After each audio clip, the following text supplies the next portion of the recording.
BagFuel, baby. BagFuel, we back. I think this is Legends Row right now, you know what I'm saying? It's how we coming, Hind Pause. What's the motive? Not the motivation. What's the inspiration to keep being in this culture? Like, are you gonna retire? Are you ever exhausted? Mentally, money-wise? Like, it's red alert, ladies and gentlemen, in case y'all don't know. Great words of Danny Glover. Getting too old for this shit. What's good, fellas? What's going on? What's going on? What's going on? What's the haps? What's going on? Huh? What's happening? It's about to be turned up, yo. Okay. All right. You know nothing. Happy to be right here with y'all, you know. Oh, we too young for the nonsense, too, man. Yeah? Yeah, man. You know, just tell them IND. I'm not down. I'm not down. That's all. What's going on, Red? Everything is good, man. You know, blessed for what's going on. You know, I've been blessed from before. The blessings continue. And you know, what I always say, what you put out, you receive in return. So I make it go full circle. How does it feel being a real living hip hop legend? Explain to me, what does that feel like, bro? It's hard to say, but it's an enjoyable ride. Okay. Because by experiencing in the beginning being a fan, watching what was before you, and to turn and become being mentored by the ones before you that you see what they're doing, become a student, then now you get in pocket to be a part of it, and now in return, you showing that you can mentor others. So it's like, you know, like I just say, you take in according to what you receive, put out, that's what it is. So it's a blessing. Yeah. I'm honored about that. You know? It's a livelihood because take care of me, take care of my family, endure my career. What can I say?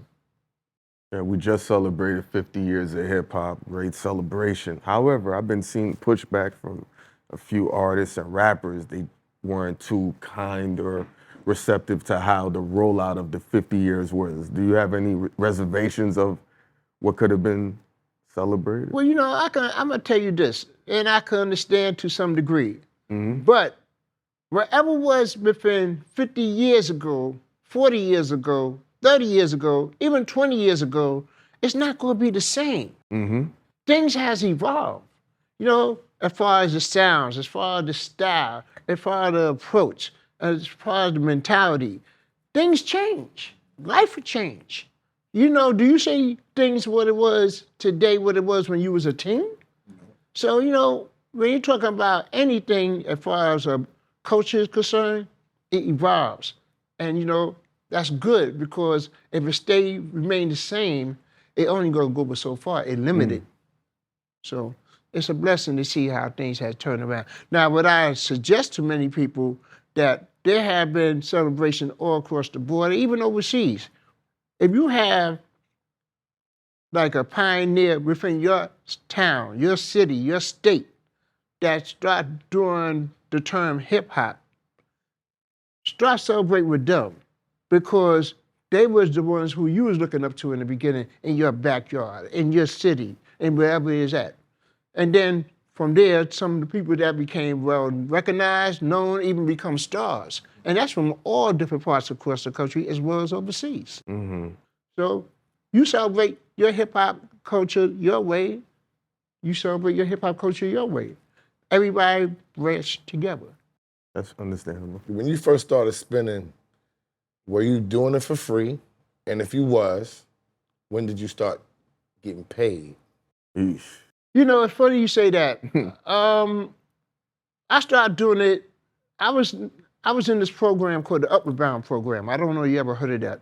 During your junior and senior year in high school, there was a program where you could live on a college campus for the summertime, prepping yourself for college. So you had Columbia University, you had LIU, you had Queens College, you had Stony Brook and Long Island, and you had the university I was studying at, Fordham University. So during my junior and senior year, I was in there prepping myself for college, but at the same time, me and a roommate by the name of Roosevelt Smith, we had our stereo systems.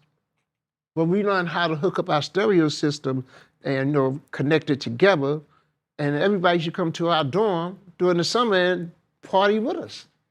Like the old school way, you had the electrophonic set, and you put the turntable into phono, and then the other one said auxiliary. Yeah. You put the other turntable into auxiliary, so when you DJing, you're not holding on to anything, but when one record die out and you got the other record and the other, you just click it over. Wow. So it continue on. Before you know, they asked for us to do a party in the cafeteria. Meanwhile, while I was moving around, I was watching other people what they was doing. And that's how I learned by watching. Otherwise, when I was in high school, I took a music class. As I took a music class, I learned how to read and write music. So now, some people may look at it as you're watching, but I'm not only watching, but I'm listening according to how they segue from one record to another by blending, by mixing. And that would inspire me. So I took time to study. Was it difficult for you, or were you resistant when Serato came into the game? Because No. There's a lot of DJs within your class were like, I ain't fucking with that. No. There's one thing you always got to learn to adapt to change. Mm-hmm. Because whatever it is not going to last the same forever. Because if that's the case, you would be at a phone booth instead of being on a cell phone. Of course. So when it came to the technology now, as far as in the DJ system, and I got to give it up to my cousin, the original DJ Jazzy J. He introduced the Serato to me. First, it was a thing called Final Scratch. That was my I remember Final Scratch. The seat, yeah. Yeah. So, but here it is. He said, nah, forget that. Here go, try this and the Serato. And I just kept going. So it sounds like you was like not ahead of the game, but I was in the pretense. Wow. Because Jazzy was like quote unquote a spokesman for Serato and Rain. Rain. Yeah, okay. because Serato was 10 years exclusive with Rain Company, and then it got spread out. So as he was a spokesman, he hooked up the cousin, and well, just took it from there. Well, other DJs looking at you crazy, you come into the club and you don't got all your crates. They're like, yo, Red, what the fuck you doing? I know. Everybody, so many was reluctant. So many was very reluctant. But you do your way, I do my way. Now with the stems and all that stuff, you rocking with it? Or? No. I did not really get too much into the stems. I respect it. I just never got to interact too much with it, But it's very interesting at the point in time. But even before the Serato, I remember people were leaving from the turntables to the CDJs. Yes. They hated the CDJs at first. But look at it this way. I'm being hired to play a night in a club or any facility there is. Mm-hmm. Now, what's in front of you either CDJs or a Serato setup? You gonna complain or the show must go on? What is it gonna be? Show got to go on. The show got to go on, so you got to adapt. You don't adapt, you don't get nothing. So you didn't feel a way that DJs, it became simpler and easier to DJ because a lot of the DJs who sat there practiced the way you did felt like a lot of dudes were jumping the line. You know what? To some degree, I respect that and I understand that because you have a lot of them that did not take time to understand the foundation, the basics, what it is to start as a DJ, learn how to mix, how to scratch, how to accommodate from one to the other. Everything was so easy for you. But it takes for that individual to go back to do your homework and see where it all come from. Then you have a different perspective of why it's adapted to what it is today. Meanwhile, for my peers, the elders, don't be upset because whatever you was doing in the past is not going to remain the same later on in the future. You got to adapt. Where did Red Alert come from? Red Alert come from, I used to be a tall, skinny, big red afro basketball player. Oh, word? Yeah. I used to play ball. Me too. Because you got basketball background. Why is so many people in music with basketball, the basketball backgrounds from the beginning? Well, you gotta understand, living in the inner city, the hood, the ghetto, you know, there's certain things that, you know, that took you away from trouble situations. Basketball was one of them. And also, as I look up to my brother, he's not actually my brother, but we grew up in the same household and my grandparents, as he's my first cousin. So, you know, you grew up under the same household, you look at him like, you know, You family. that's my brother. That's my brother. You know, right on my sister. And he the one that was one of the first members of under Mr. Holcomb Rucker, along with Bob McCullough, Fred Crawford, Bruce Ragan, all of them. So I look up to him in so many ways that if I wasn't in his record collection, I would point out one of his basketballs. Was you nice though, Red? I was all right. I'm all right. I was all right. I hung in there. Okay, you I hung in there. booking. I hung in there. Okay. Yeah, you know. No. One of the things, man, you've made a lot of interesting cameos and videos. Like I remember Throw Them Bows by Ludacris. And I could never understand, what is Red doing in Atlanta in this video? How that kid, you know, that, and then also when Puff was on top of Madison Square Garden when they did the Welcome to Atlanta remix. Like, are you secretly like an Atlanta dude or something? Good question. Yeah. No, but like, how did that Luda cameo happen? Well, you know, I'm gonna tell you the connection. Number one, you know his manager by the name of Shaka Zulu? Yes, of course. He's good friends. Yeah, Shaka Zulu, originally from Harlem. He grew up across the street from me in Harlem. Him right along his brother, which is known as Jeff. Big Jeff. That, you know, Jeff was a person that was managing Brand Nubian. And matter of fact, Grand Poobah is their cousin. I didn't know Jeff managed Brand Nubian and they was cousins with Poobah. Yeah, Jeff, You about to call Jeff? Jeff, you never told me that, Jeff. Jeff, you ain't give me the hush money. I'm gonna let it out, all right? but otherwise, and then also there was the sister named Aisha. She was one of the members of the X Clan. Well, whose sister? Jeff and Shaka's sister Aisha. X-Clan? Was member of X Clan. Yeah. So, you know, they was already musically inclined with all different situations. So as Shaka went to school down in Atlanta, and he became friends with Luda, and they used to be both together on the radio down there, on Hot 107. Yeah. No, Shaka was on the radio too. Shaka was on the radio out there too? Shaka put in some work. Shaka put in some work, man. So, you know, when Chris Lover, as he was known as in the beginning, started, you know, doing his rhyming, Shaka took it upon himself to represent him. So, you know, that's how that became. So when they came to Southern Hospitality, they said, yo, Red, we need you. And I said, let's go. Because I was like, it's so Atlanta, it was so country. And I'm like, I just see Red Alert giving a dap. I'm like, I'm like. But let me tell you something. I'm gonna tell you how I took time to evolve myself so much into videos. I never forget, there was a female I used to DJ for during the Roxanne era named Sparky D. I remember Sparky D. Yeah. I was young, but I remember Sparky D. So Sparky D, I used to DJ. So we was in Kentucky one day, and we had a show during the Kentucky Derby. And this guy, he will come in, and this is talking about mid-'80s. This guy could come in, he want to be braggadocious like he dropping names. Or I met this person, I met that person, So he mentioned my name. When he mentioned my name, between Sparky, Spider, and I, we quiet. We ain't saying nothing. So then right before we get ready to go on the stage, Sparky tapped me and said, oh, by the way, that is Red Alert. The guy looked at me like a shock, he ran off.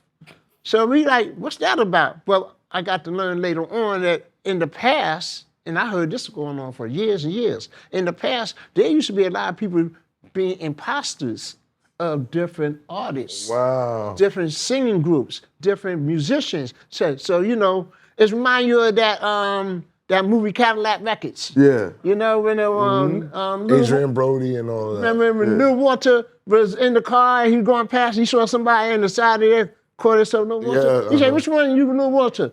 He said, And me, whooped his fool. ass. He went, bang. Yeah. So, you know, there have been people being imposters. So I said, you know what?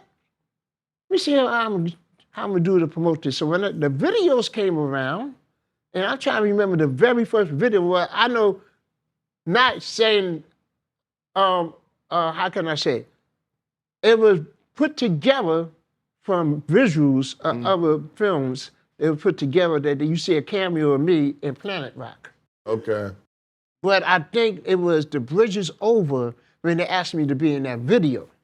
So when they asked me to be in that video, so now people start to identify you. Bridge is over. We're not talking about that. We talk about Queens. We ain't gonna. He wasn't supposed to. I don't cut red alert for him, but he wasn't supposed to mention that. Hey, yo. We stand on the video concept. So after that video, I saw how people started recognizing you, and I started thinking about what happened to me in Kentucky. So I said, let me go ahead and capitalize. And then I know there was another catch to it. A lot of the record companies, artists, management, they felt like this. Well, we get rid of in the video, he may play our records. Oh. Not really. Not really. Because I always was a person that if I like your record, I play it. If I don't like it, you want me to be in your video? No problem. It more accommodate me than accommodate you. It's cross-marketing. Yeah. Because your cameos, even when they did Welcome to Atlanta remix, when they had Flex in there, Kool in there, but the way they put you in there, it's like, red alert right there. Boom. Yeah, Southern Hospitality, that was right on time. So that's what I did. I capitalized that to market myself. That was marketing for me at the time. Marketing 101. And then you got to remember, they respected the legends back then. They did. So you would have Kool and Flex and Red. Like, that doesn't carry over now. Like, who are the new DJs that people even care about? Because everything is so, like, watered down, it's so microwave, they come, they go. Playlists too, as evaporated DJs. They're not building their name up through mixtapes and through DJing parties in the clubs and rocking out no more. They don't do that. Yeah, we're in different time, different structure, different mentality, how they go about perfecting who they are, what they are, and how they go about it. So, but for us, we was always trying to learn how to be organic in our own way. So if it come from being from scratch where you don't know who I am, but I'm gonna go ahead and sell tapes constantly. You see me constantly until I get a chance to be on the radio, then my tapes is floating around, and then here it is, you make your own promotional pictures. You're not waiting for somebody to I did my own promotional pictures, and then here it is, you going around, you networking with people, you talking with everybody, let people identify you, Like that old saying, hustle hard until you no longer have to introduce yourself. Did you learn about these things in college? Did college give you the foundation to teach you how to move like this? I didn't teach me in college, but I observed by seeing what was around me from the hearsay, because when I was looking upon, like I say, my brother used to be a part of the record committee. So when you were at the record committee, and I saw how they had all the pro players at that time playing, and they have built their name and statue around that, you learn how to build your name. Build your name for what you're known for doing. First, I would build my name a little bit for playing basketball. Now I got into DJing, and I had got that nickname from playing basketball by my man Dennis, and rest in peace, my man Arnold. So when it came to DJ, I took that name and attached it as DJ Red Alert. And then when everybody saw how I get along with everybody, I'm easy with everybody, I put in the word Kool, And in street terms, a lot of people don't understand this, but you have to do it at the time. I'll never forget when I stepped up to Herc one day. I said, yo, Herc, I'm DJing now. Big statue and looking down at you. I said, yo, man, I want to know, can I put Kool in front of my name? To time. Yeah, go ahead, man. Go ahead. But that was respect in the street. Yes. You can't bite somebody's name. You can't be Kool Herc and Kool DJ Red Alert. That was a different era. In the great line of Mo D said to Busy B, by a nigga naming some low down shit. So you had to ask, and that's what I did. We got so many basketball players that are rapping now. When you really are coming up, did any Knicks players try to get into rapping or give you a demo or a song? No, actually none of them. No basketball players at all? No basketball, but I remember one time, I forgot the brothers. They used to play for Indiana, Dale and Antonio. Antonio Davis. Yeah, Davis. When they saw me at the office one time, and they say, "Yo, man, I want to do some business with you." And I say, "Well, whatever you have in mind, no problem."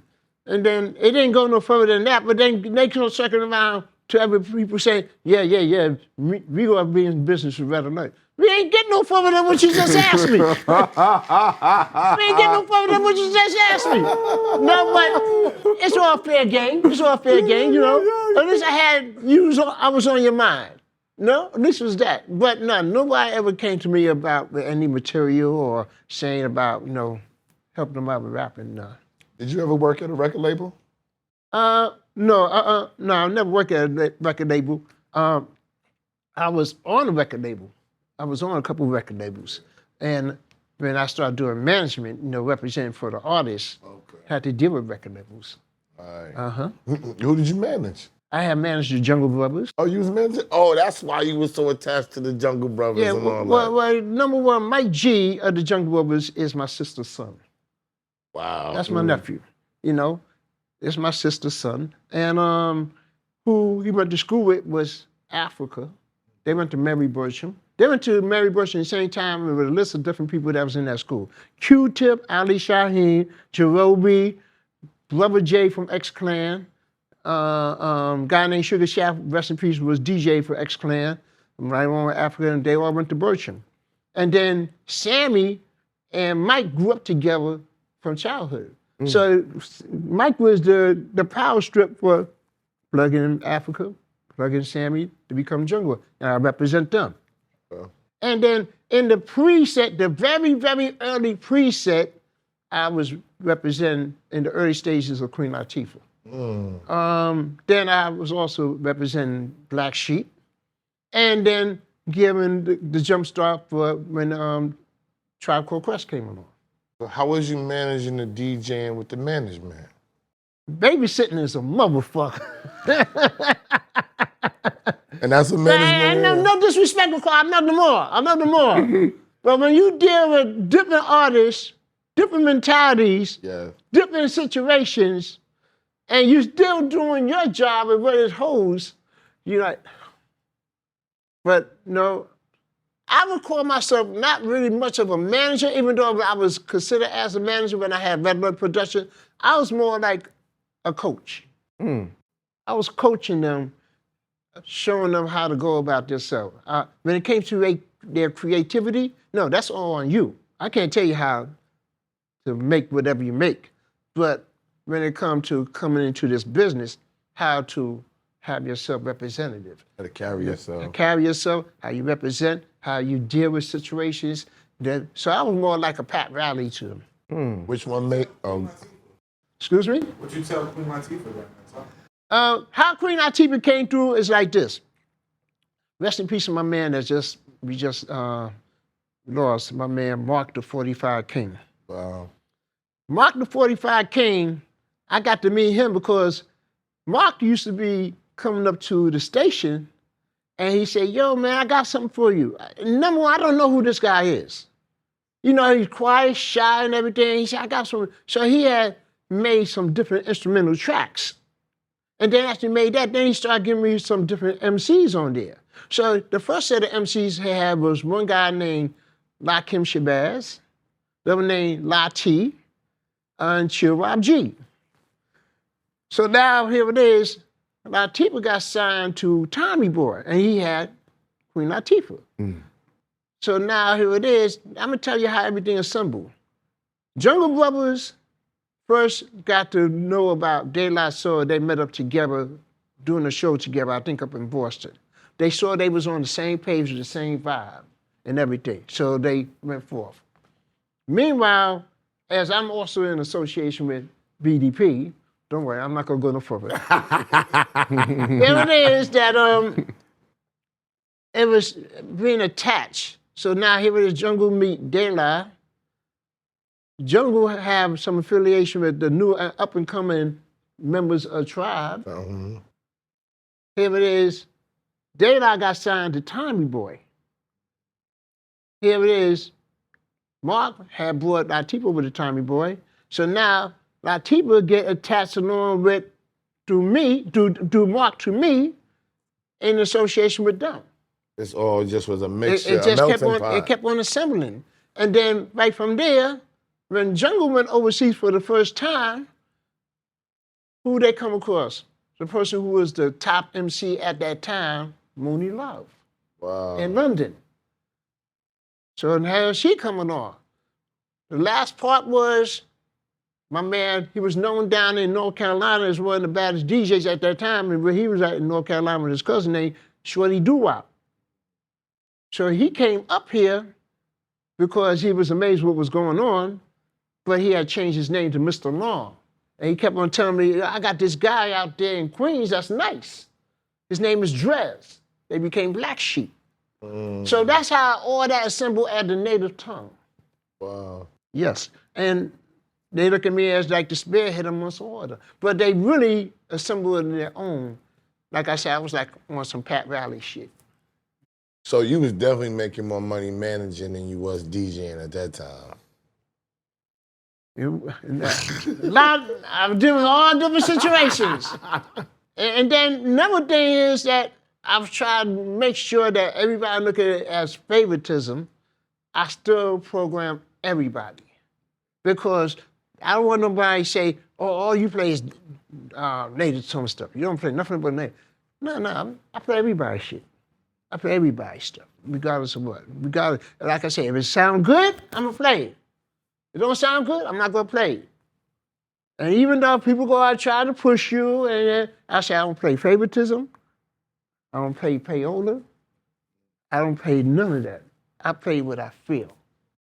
Music has changed over the years, and you've been there from the beginning. How do you listen to music now? How do you understand it? Because like people try to bring us music, and Essel's like, this is how I have to get into my zone to listen to music. Whereas another A&R and another DJ, has that changed over the years for you? Music changed, sound, creativity, and everything. But I try to keep myself open-minded to adapt to what sounds right. Because no matter what, from beginning stages, when it was breakbeats to early rap records, to into the 80s, into the 90s, and 2000, now even up to now, it's going to change around. So you got to be open-minded and thinking for your audience. Because I learned that me as a DJ, the audience have trust in me. If they have trust in me, they're going to follow me and listen to what I'm programming. I can't throw that trust off by just playing anything. I got to play what I feel sound right for my audience. Gotcha. And that's the way I take it. Did you think hip-hop was going to make it this far? In a sense, yes. In a sense, yes. You know why? Because the creators and the consumers. The creators keep on evolving and establishing and creating. The consumers that believe in and supporting. I didn't see any dollar sign. When we talked to Ralph McDaniels, he said he was doing a lot of things before he actually started to make money. He said he had to use his fame or his clout or his popularity, and he turned his popularity into stop. He stopped the hosting parties because they would host parties for small money. And then he said he started to promote the parties, and that's what had him gain more notoriety and make more money. Were you seeing the money in there? Because why wouldn't you take payola if there wasn't a lot of money floating around at that time? Because I don't want to be pimped. When I say don't want to be pimped, look at it this way. I give you this amount of money to play my records. I brought you, I own you. I tell you what to do because you took my money. Nah. You're not going to do that with me. I don't care what you put in my face. I have too much respect for myself to be played out by over your dollar. No. I'm going to get my money regardless. I remember when I first started on radio, for the first 3 months, I didn't get a dime. I ain't starting with no money, first 3 months. But what it was doing, it was helping promoting my name, my stature and everything. When I started getting gigs, started doing different things. I was still selling my tapes because if anybody heard me on the radio that Saturday, I remember doing yo, Red man, we got that tape from last Saturday. Yo, you got that tape what you just what's did? funny?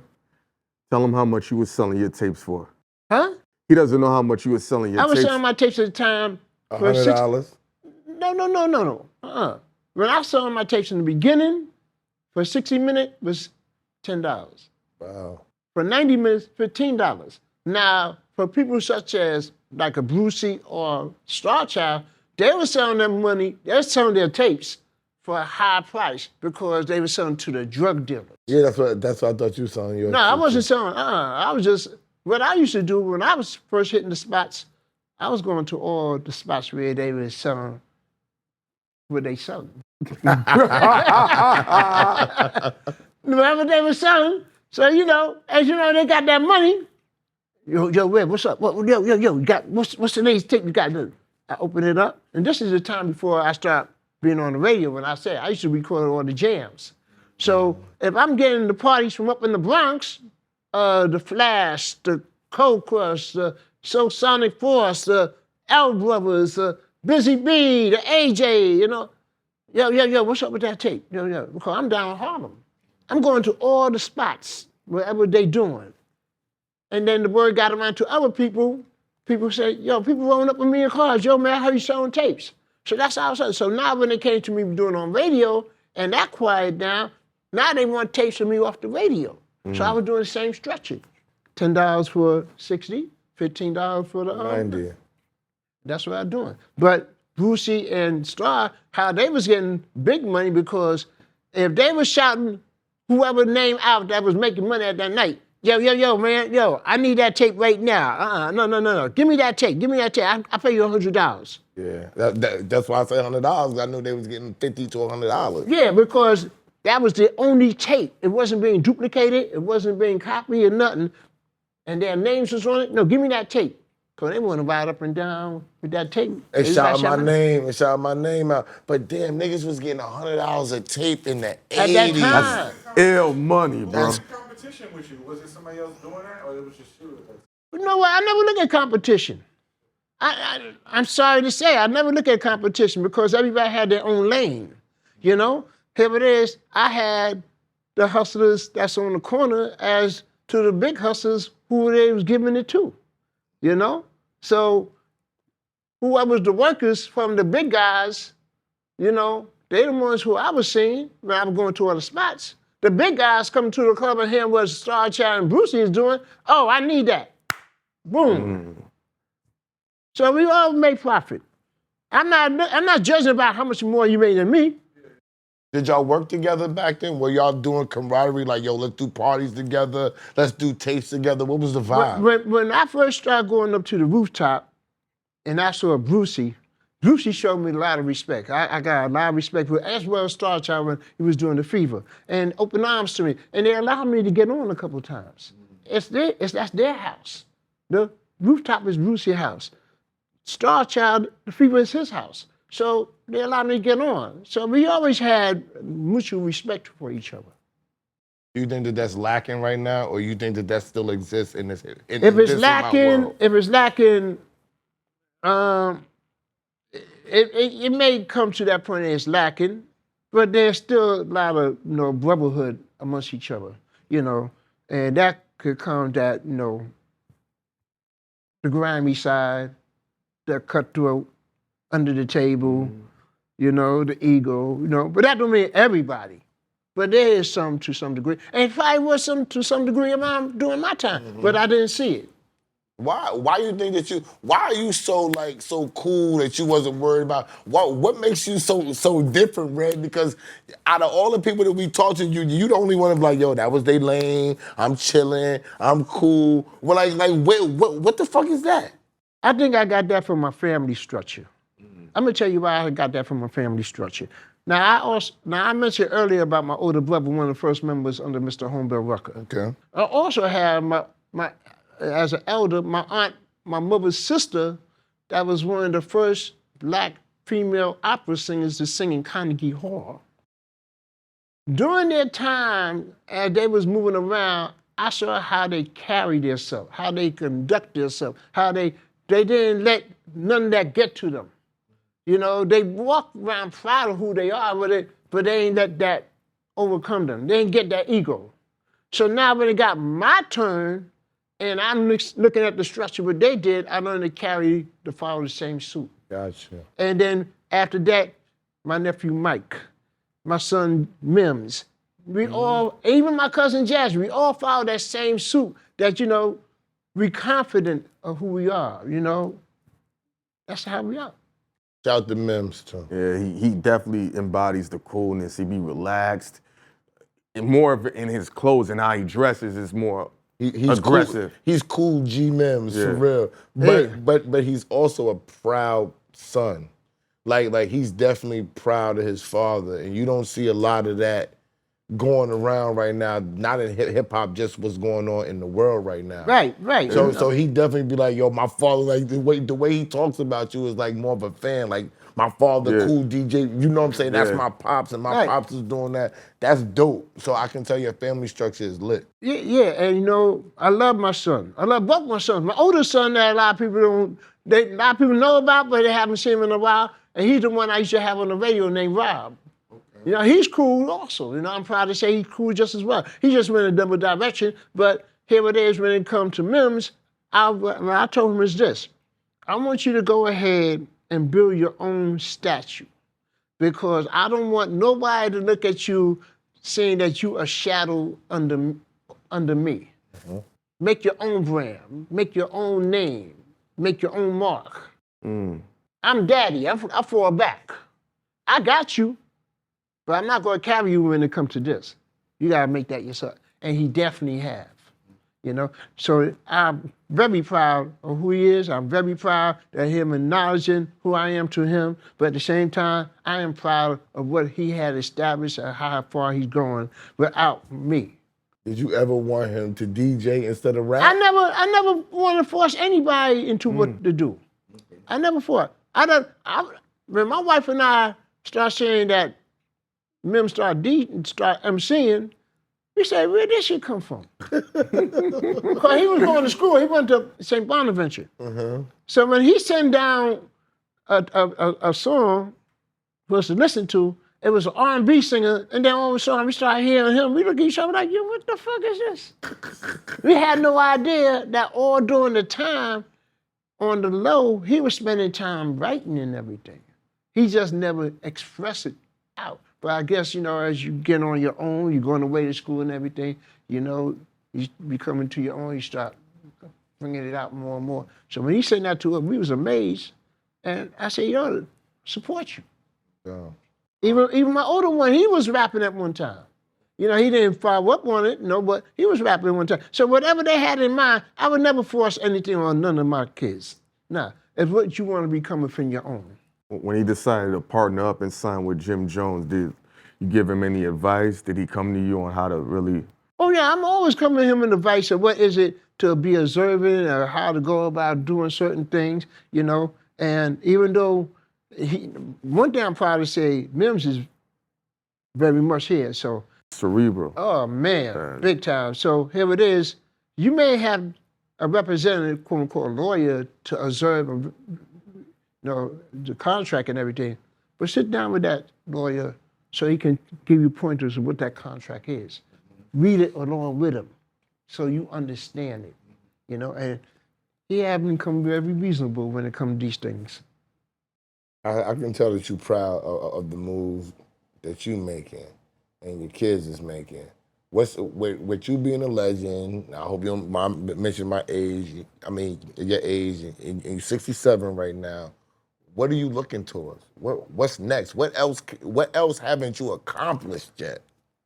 And that's a good question because, you know, damn. You always want to see what is it to do to remain relevant, remain on the scene, adapt to whatever it is, without coming out of your element of your own.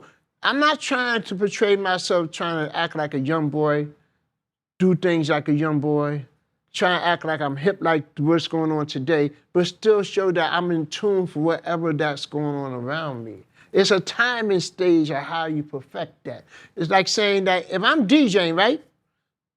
okay, I may go ahead, I'm just using it as a plain example. I just mentioned Black Sheep, right?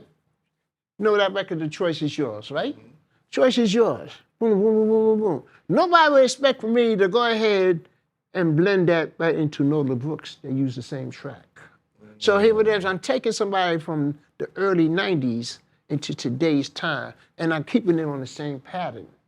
And that's what I learned to do with all other different type of records that don't have to be the similar track. But if I see that, if I can accommodate anything in this present time from what it is from the past, and it's on the same page, now I'm gathering different generations to join along with you and enjoying what you're doing.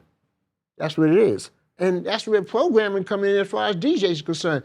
You know, the right timing, the right stage, the right notes, the right tunes. You think they care about that now with DJing, or they just slamming records? Well, to each his own. A lot of people, a lot of the present artists, I mean, not present artists, the present audience, Okay, audience.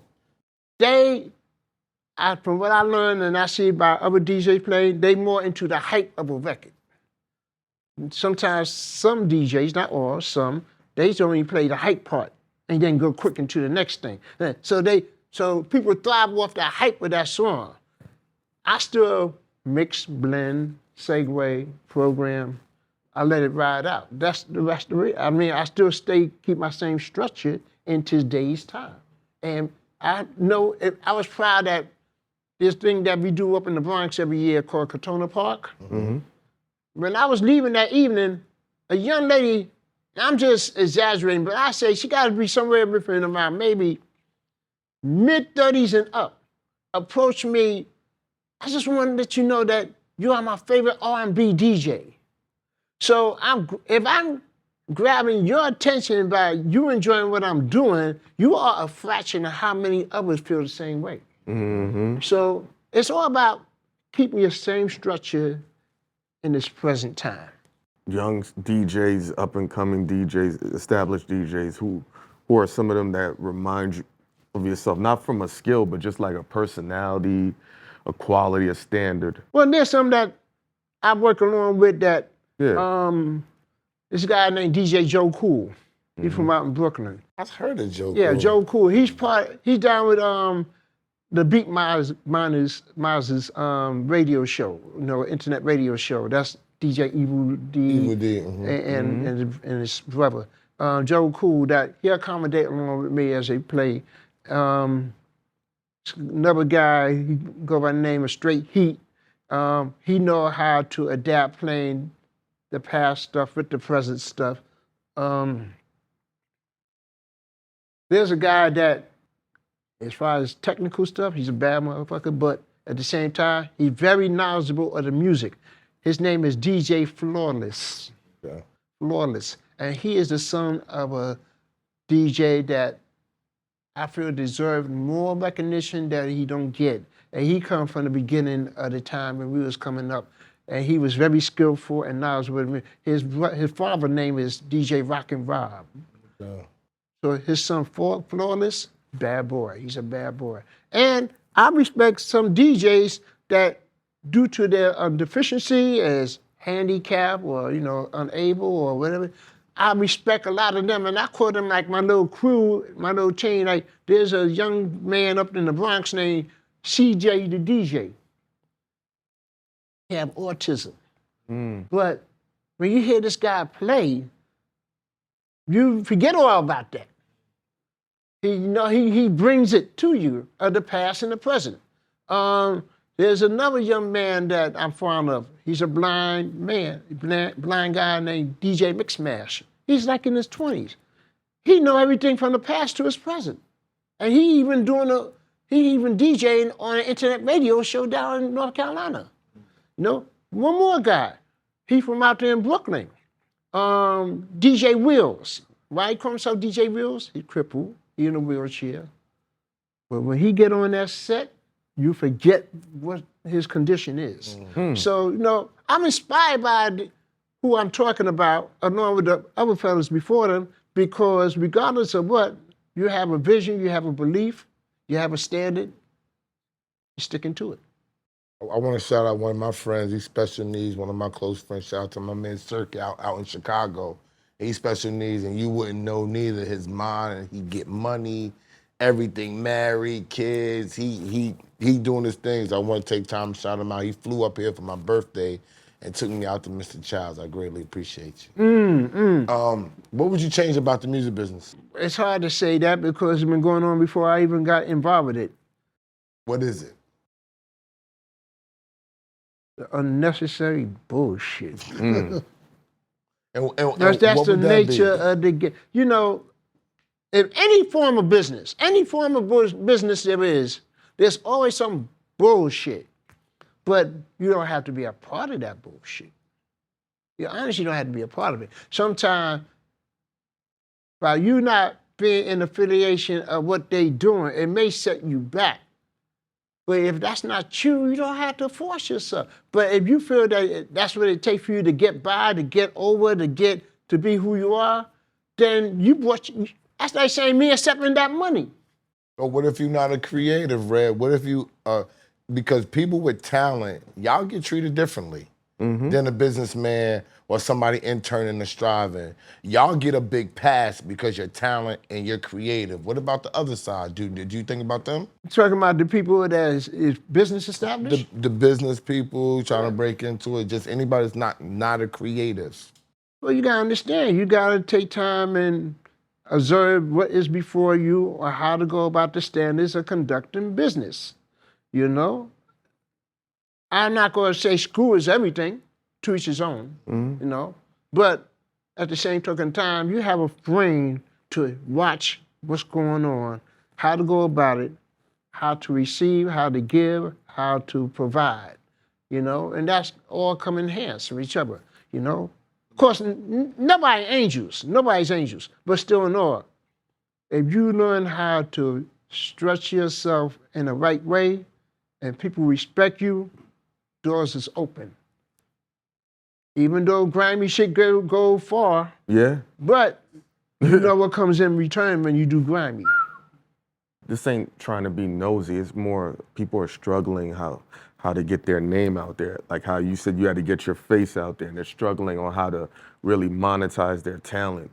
Like what brings in the money for you now? We're in 2024. Like, is it digital? Is it still the radio, the clubs, the tapes? I'm fortunate to say that, you know, I'm still on radio right now. Congratulations. Yeah, thank you. This past October made 40 years on radio. God, dog, bro, 40 Yeah. years on radio. Yeah, October 22nd just made 40 years. Congratulations. So it's a blessing that Are you the longest like hip hop DJ? Because we'd have to in think. consideration, yes. Yeah, because Cosmic Kev and Greg Street, but you probably 30-something years. Yeah, 30. Yeah. Yeah, 40 years. Started October '83. Who was doing radio while you were doing radio at the time? Well, who was on before me Contemporaries. Yeah. was Super Rock and Mr. Magic. Mr. Rest- Magic. Mr. Magic. Miss I Rest was in gonna peace. say Mr. Magic. And he brought Marley in. Now, I respect Marley. But what made me last longer because within the 40 years of him along with Chuck Chillout, they were off the scene of radio for a little while. When you take time and look at upon all four stations I was a part of, 98.7 KISS, Hot 97, used to be at 5 years at Power 105, and now at BLS. Every time I went from one station to another, when you add up the gap of time in between when I wasn't doing nothing, it don't even add up to a year. Wow. When I left from KISS FM for the first time to go to Hot, I was out for 2 weeks. When I left from Hot to come back over to KISS, I was out for 3 months. When I left from KISS to go over to Hot 97, another 3 months. When I left from Power to come over to back to KISS, it was the next week. When KISS got closed down in 2012, and that was April of 2012, in Memorial Day weekend, a month later, I was at BLS. You add up the gap of time, it don't even add up to a year. I was the most consistent besides the rest of them. Was that because Marley was doing beats though? Because wasn't Marley being a producer too? No, I can't speak for what is it that Marley was doing and why he was off the grid during that time. But he he contribute major. He contribute major. You know, and a lot of people used to get confused because he was my rival along with Mr. Magic when I was on Kiss FM. But you making good music, I'm not supposed to play it? Mm-hmm. You know? It's So what you the was audience- playing Marley on your station while Marley was the opposing DJ If on the any- other station? Put it this way. If Marty produced hit records, he produced Shan, he produced Shantae, he produced Biz, rest in peace, Kane. G-Rap, Kane, Master Ace. They hit records. Just because he on the opposite station, I'm not supposed to play it? You had to play it though, because it's hip hop. Not only that, I'm going according to what sound good to me, and I play it. Now, from what I learned, that if my name come up in some records, when it came to my name, I heard it exit out. Man, it doesn't hurt to listen to a record continue. It's fine with me because you made it obvious. So everybody know what that part is. You made it obvious. Like how they do with Funkmaster Flex. Yo, Shouts out to yo, this dude knows how to spin on positivity. That, you know what I'm saying? That's what he's like. You made it obvious. So when it came to Marley name, I let it play. When I was at Power, you heard certain records that had Flex name in it. I let it play. They say, why you play Flex? I say, it's in the record. I was about to ask you, because the powers that be, we already know if you playing Flex name at Power, we already know that that's beef. But back in the day, when you was playing Marley and he was on the other station, the powers that be wasn't upset with you then too?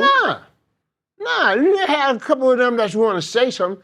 I remember the time we came up in the meeting in Power, but that record by Busta Rhymes came out, that New York shit. Yeah.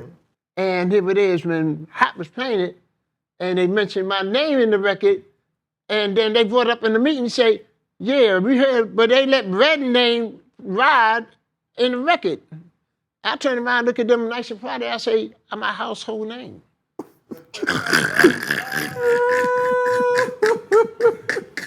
They never tried to put you with a shock jock or something like that? I never interact with, I was with the queen of shock jocks the time I was at Hot. I was with Wendy Williams. The time when it was, quote unquote, the gay rapper. The time when there was other different expectations. And people used to always say to me, because one thing everybody know me, I'm always in the street. I navigate with everybody, you know? So everybody, yeah, who's a gay rapper? Oh, no. Well, you assume because I work with this person. Yeah. That's her lane. This is my lane. I ain't got nothing to do with that. No. You think Hot 97 made a big mistake letting go of Wendy Williams too early? That's a good question. But I think it was some turmoil that was going on inside the station as far as business concerned. But the funny part about it, because for the good 4 to 5 years she was gone, her name was so impactful that it kept on coming up. So when she had returned back to New York from being in Philadelphia to BLS, it was spontaneous. She left with an impact. Yeah. So it was like doors was open for her to come right back on in. But I never was into the shock jock thing. No. I love walking these streets. So hip hop, what does hip hop mean to you though, Red? Hip hop mean to me awareness of what you portray, who you are, what you bring to the table, what you create. You know, you gotta understand, during this time when I saw the culture was rising, for me going to a Kool Herc party and seeing what's going on around the Kool Herc party, as far as the footwork, the artistry that was going on way before hip hop came around, as far as graffiti, the vibe, the style, the flair. It's like people were learning how to make something out of nothing. At the same time, in schools at the time, they was cutting out creativities in schools like dance class, music class, all different type of, Programs, you mean? Like programs that was in school. So, okay, I may not know how to play an instrument, But I'm being infatuated by seeing what the person do on the turntable. So let me go ahead. I may not know how to sing, but I'm watching how this guy get on the microphone influence me to learn how to write. I may not know how to go about being an artist, but I'm watching all we're seeing in the streets, on the trains, on the walls. I may not know how to be a producer, but I'm infatuated hearing what is it, how it's being put together. And then I'm looking at people such as Marley and several others right after him to learn how to create. So it's like saying hip hop had make you learn to make something out of nothing. You know, without learning in school, without being taught, you learn how to be more advances your idealistic. education. Huh? It advances your education. Yes, You know, you create your own vision of what you want to be. But you gotta tell me this. And I ain't got too much more to ask you, but I could be here all day. I'll be honest with you. What was those original park jams like, Red, when they had to get the power from the building and you plugging it up and you looking from the gate? What was that shit like? When you had the original block parties back in the days in the blocks, and people were coming out, even if it wasn't a DJ yet, but somebody had to come out with bringing out the record player, it was nice stereo, whatever it is. You had to find where to plug it at.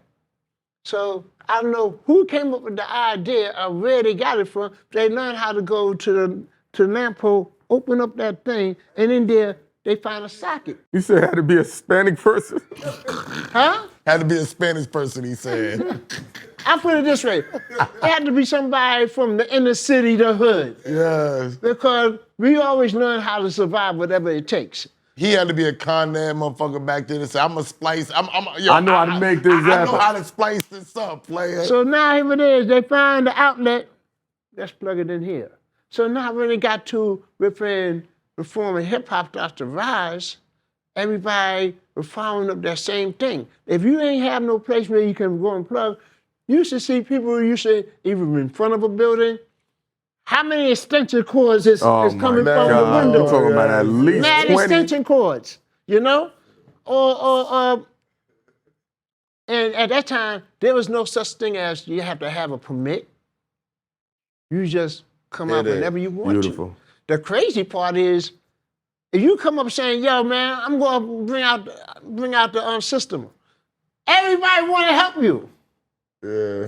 End of the day, they ain't bringing it back. they go on. Yeah, It's like SYM, see you later.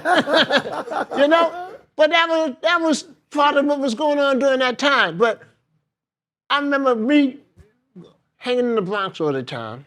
Which at one point, everybody thought I was from the Bronx. I was hanging in the Bronx so much.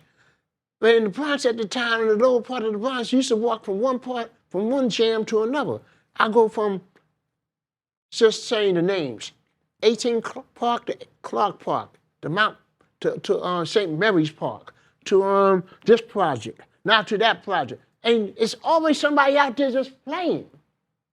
And we're talking about within like the mid to late 70s. Wow. It's mid to late 70s, everybody just jamming when DJ was out. And then, you know, like I say, it all started with Herc, and there's a couple others aside of Herc during this time, but I know y'all probably heard this. Yeah. Behind the blackout in 1977. When the blackout came out in 1977, overnight you have new DJs because there was a lot going on. There was a lot going on. Oh, wow. They was rolling, they was riding home with turntables, running home with turntables and speakers. Now you got a slew of DJs. Because niggas couldn't afford the equipment. The records, too. But a lot of producers tell me that like the 50s to like the 70s, that early 70s, some in the early 80s, but mostly 70s to the 50s is like where they sample the most, because that's where the best music is really from. Or is it how they recorded it? No, the music. No, I understand, but the recording process. Rap, but like Luther Vandross and stuff like that came out during But that time. because even Esso was telling me like how songs were recorded on Pro Tools versus splicing the tape. Like there's a feel to the song. Like Yeah, the tape was a better feel, but it was so long. And then, The soul music. and then you gotta understand, during this course of time before rap records, when it was the original songs or whatever it is, and whatever that track is, the MC, as we called them then, they was reciting over whatever the DJ Whatever kept he cutting from one played. to another. That was what was hot during that time. Uh-huh. that makes So sense. That's what I'm saying. Like all Jay-Z records is sampled from that time. Right. But they were rapping over that. So when it came to the recording field, in the beginning, before sampling, which, you know, it was forbidden, you had different bands that was playing over the tracks. So when you heard Rappers Delight playing the tracks of Good Times, you know, when you heard a band playing the track of Heartbeat by Tanya Gardner, that feel the heartbeat for the Treacherous Tree. Or the group that my cousin and I had, the Jazzy Five. We had Funky Sensation. That coming from Jazzy Sensation. It come from Funky Sensation. So, you know, it was how they was always reciting over the original tracks. And then, you know, when they got with these bands, they learned how to play it over. But then when it came later on into the mid-'80s, the sampling came in. Sampling, they had to get paid. They was pissed. That's where it became an issue to some degree. Sampling could have been looked at as bad, but do you think that forwarded the progress of making hip hop into a business? When the other people could now make money off the records that they were putting out? It helped enhance the business for hip hop and helped enhance the artists that some of them was not even thought of no more, but until their stuff was being sampled. And you see that you could call receive, or you got a second wind to come back out because you heard so much of the sound. Well, where became of that artist? Where became of that group? Oh, now you could reappear, you know? So it accommodate both sides. It had to, because they said Rick James made more money off of Can't Touch This than he did off his own original record. Right, You know what I'm saying? and it's a different time period, you know? Different So it's payout, like yeah. wherever that artist or group had as originality, they had more grounds behind whoever utilized their music. It's like if you put out a sample record from today, we'll have that same 70s sample record then, and it's like that's what they say, golden era. Like Puffy was sampling those records. Yes. That never goes away. It's something about that time that we don't even. Funny you say about Puff. I'm gonna tell you this. When I was on Hot 97, I had two shifts. I had the old school at noon, and then I came back on with the 5 o'clock free ride. So when I was on with the old school at noon at the time on Hot 97, I was playing all of the sounds of the 80s. From what I learned, Puff, not only Puff, but producers for all different labels at that time were studying everything I was playing, and when they were studying it, they would go and find it and loop it. A little bit, yes, exactly, and bring it back. And not only that, here go another thing. And it kills me because I know they got this new title now for if a DJ play all variety of music, they call it Open format. We was doing that all along. You know why? Because if we was cutting up records that come from not just R&B, not coming from funk, not coming from soul, it coming from pop music, it coming from rock, it coming from country western, it coming from all different genres of music. We wasn't playing the whole record, but we was cutting them up. The record by Aerosmith that we used to call it Toys in the Attic, and turn around, what is it? Run DMC made Walk This Way with the group. Yeah. So it helped enhance. And they helped the marketability for hip hop, and they showed people that hip hop now could earn real dollars. Yeah. And that's what changed the game. Then the rap started changing. You have the Rakims coming along, and after Rakim, you have Nas building upon what Rakim did. You got Hov and Biggie, Big Daddy Kane. You know what I'm saying? Like rap just started changing because once you got money, you can put money into things. You get better equipment. Now you in studios. You got better sound. Right. Like everything changes now. We up now. And not only that, I gotta give it up to within the early stages of hip hop because when two important records that came out in 1982 that you gotta give major respect to. The Message by Big record. Big Record and Planet Rock. Planet Rock. Planet Rock. Planet Rock, the sounds of Planet Rock was a new broadened sound that never came out from nowhere. And it helped develop so many other songs behind that of different dance artists, dance groups, and other different people that made what was called electro funk. The sound of that, part of that sound come from a group called Kraftwerk, that from the 70s that made Trans Europe Express. When they came out with Planet Rock, the producers, Arthur Baker and John Roby, attached that sound from that and accommodated many other things and recreated the core electro funk. Before you know it, you had so many other different artists that was coming out with that similar sound. When The Message came out, it changed the narrative of how you was looking at hip hop, listening to it, and you're seeing that now it's speaking of reality. When I think of The Message, it reminds me of records of the past, What's Going On by Marvin Gaye. Boy Confusion by The Temptations. They were speaking about what was taking place in the city. So they was two very important records that helped scope everything for later on down the road. Is there any beefs that you ever got in the middle of? Did you ever get in the middle of the Shan and the KRS or the Kool Mo D and the LL Cool J? Did you ever stop beefs? The most that people would look at me as in a rivalry was when I'm on Kiss FM and Magic and Marley is on BLS. And the first thing was behind the Roxanne ever. Well, number one, Magic started it. I'm gonna tell you why Magic started. Even before me, it was my cousin, because my cousin Jazzy was on the radio before me.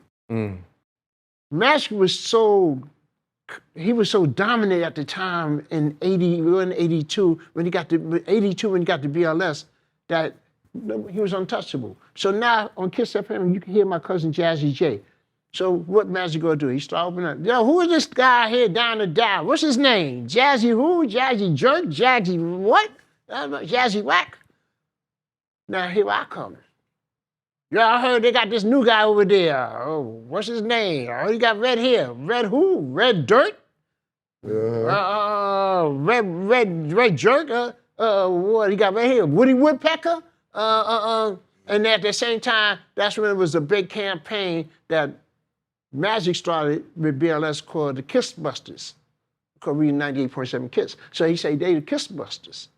So they was doing all that. And I never forget that time when he was dissing me. I came walking into the program director. I was mad. I was like, hey, yo, man, this guy Magic is dissing me. The program director looked at me and started laughing. So I got the mentality still being out here. Like, yo, man, you dissing me now. You laughing at me. Then he sat me down. He said, you have a right to laugh. I understand. Let me explain something to you. The same time he's talking about you, he's advertising you. Yeah. Bigging you up. And it took a while for it to sink in because you still got that anger inside. You say, so let him talk about you. What are you going to do? The more he talk about you, everybody going to turn it down and say, well, what is it about this guy? So that's why I took it. Not only that, riffing later on, like I said, the Roxanne ever. So I always heard this new turmoil. But what I learned, they credit me for being the first one to play Roxanne from UTFO. Because it was a B-side to the first record. The first record on the A-side I didn't like it, so I started playing that. So they tried to take credit, say they was the first. And then, they had dispute with the group. They went in, so Marty went and got Roxanne Shante to make that record that answered to Roxanne, is that Roxanne's Revenge? Yeah, Roxanne Revenge. And then after that, here come that, I'm hanging out at Russell Simmons' office. So who come walking in with Spider D, who was one of Russell Simmons' artists, with a young lady.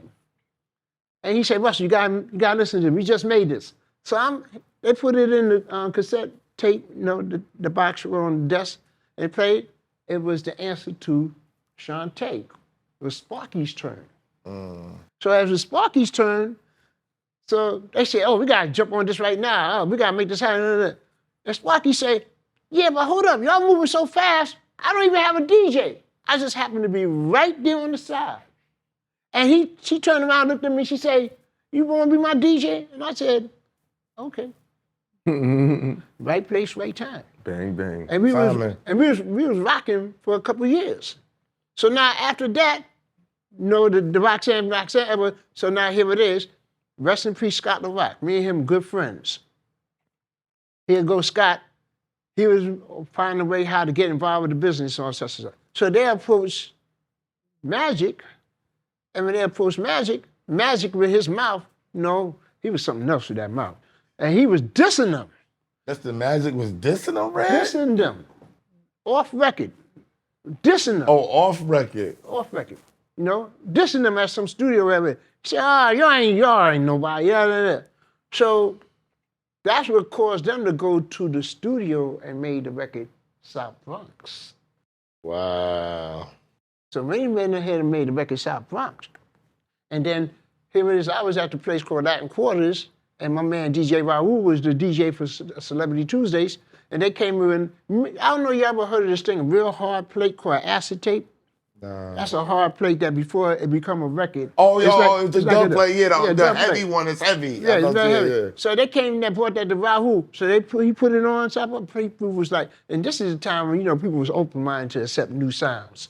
And they're, oh shit, they're going crazy and everything. He played it over again, over to that. Then here it is, gave it to Scott. Scott gave it to me, he said, this is for you. So now, remember what I just said? I used to play all records that Marley produced. So here it is that when they had that record called The Bridge, to the bridge, to the bridge. When they got to the chorus of to the bridge, I threw in South Bronx, South Bronx. I caused that shit. We gotta go. BagFuel, like, subscribe, super thanks. Yo, Red Alert was a fabulous, great guest. He doesn't get, he don't age. He's not a regular 67-year-old guy. He's not at all. This man is way different. I want to shout out to everybody who's been watching us, following us. You just enlightened a whole crowd, a whole new batch of people. Crazy. Respect to everybody that either spent time listening to me or just now getting to know about me. Appreciate y'all. Thank you very much. If y'all just getting to know about Red Alert, you're not hip hop. No. Give it up. Yo, you got something to say before we sign out, bro? Just to say, you know how much longer we could have spoken with you just on the early Def Jam alone. You dig what I'm saying? But that's for another guest. We got so many guests roll it because we do so many shows monthly. So it's like every guest we want to talk for 2 hours, but then we gotta get it out and get other guests behind. So I figure we're gonna start doing, maybe in 2024, we can do some part 2. We can do the part 2 with Red, part 2 with Ish, part 2 with Smart Guy, people who people really want to hear. Combining people talk. too. Yeah. All right, no problem. So I appreciate you, Red. Thank you very much. Respect, man. I look forward to part 2. And yo, when you rocking, call us so we can come hear you rock, yo. Yeah. Hey, stay tuned. Look, we out there.